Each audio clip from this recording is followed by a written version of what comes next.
لو بتذاكر لكل الامتحانات بنفس الطريقة فأنت كده للأسف بتذاكر غلط.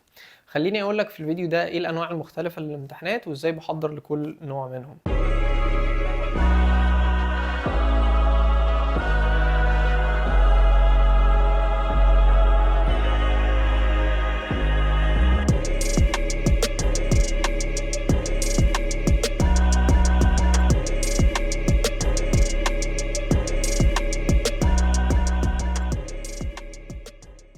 النوع الأولاني هو الامتحانات النظري أو الثيوري بيزد اكزامز، ودي زي امتحانات الام سي كيو أو الريتن أو الاسايز اللي أغلب امتحانات الكلية أو امتحانات المدرسة بتكون من النوع ده.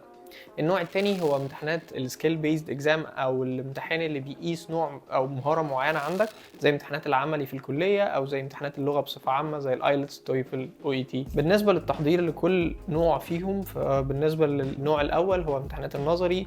التكنيك اللي المفروض ان انت تستخدمه علشان تذاكر للنوع ده باقل مجهود وباحسن نتيجه ممكنه، وهو طريقه ال spaced repetition and active recall. التكنيك ده اول خطوه فيه ان انت بتقرا الحاجه اللي انت عايز تذاكرها لاول مره بصوره سريعه، بتتصفح الكونتنت نفسه، بتاخد كده بتكون جنرال ايديا عن الكلام، وممكن تهايلايت الحاجات اللي انت شايف انها مهمه من غير ما تحاول تحفظها ومن غير ما تعيد وتزيد في نفس الوقت وتحاول تقضي وقت طويل تعمل نفس الحاجه دي.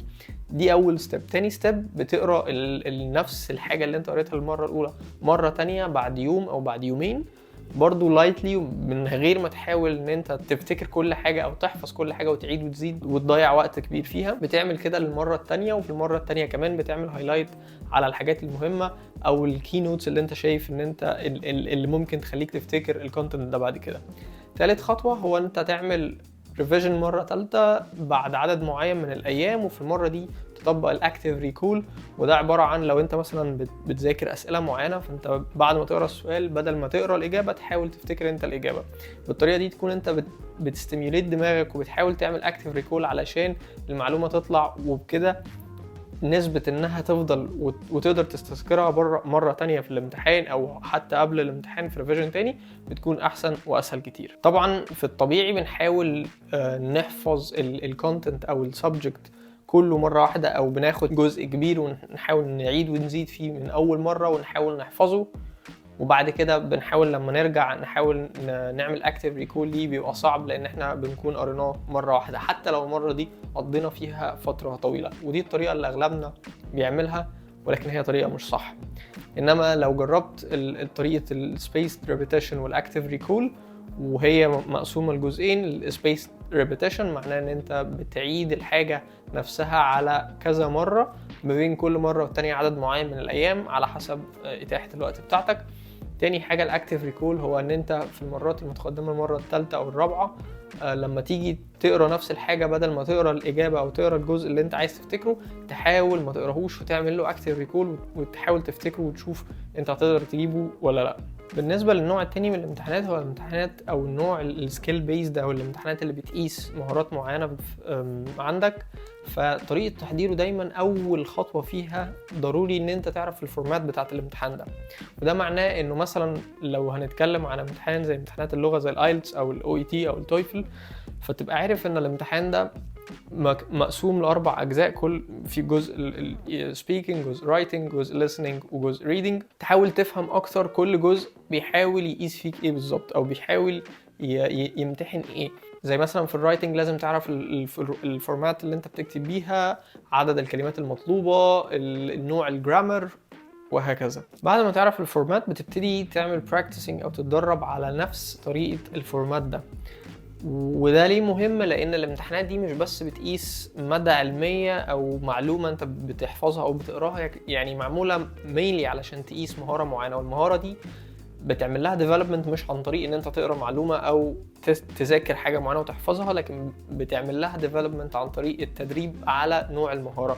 يعني امتحانات اللغه لو مثلا بنتكلم على جزء مثلا زي السبيكينج، فهو بيقيس فيك قدرات الكونفيدنس اللي عندك وقدرتك ان انت تعمل كونفرزيشن مع اللي قدامك والبادي لانجوج بتاعتك.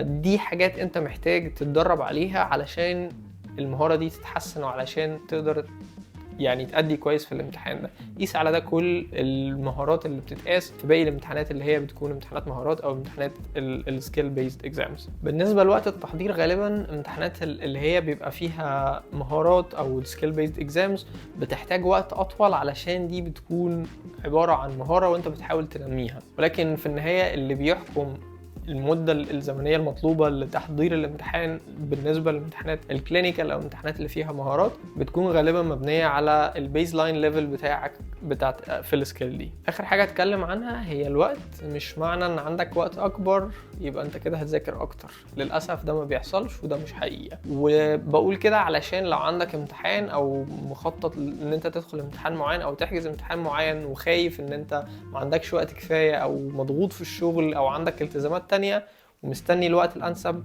فللأسف ده ما بيحصلش. الصح ان انت تعمل كده وتحجز الامتحان وتبتدي تشتغل.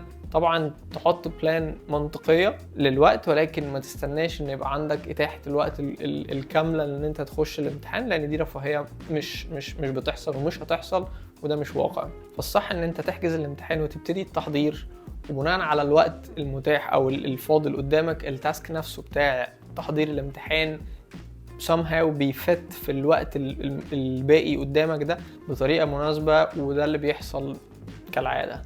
ولو فكرت كويس هتلاقي ان انت مفيش مرة دخلت امتحان وانت 100% جاهز او كان عندك كل الوقت للتحضير والمذاكرة. لو الفيديو ده عجبك فانا متأكد ان الفيديو ده كمان هيعجبك. شكرا لوقتك، وما تنساش تعمل لايك وسبسكرايب.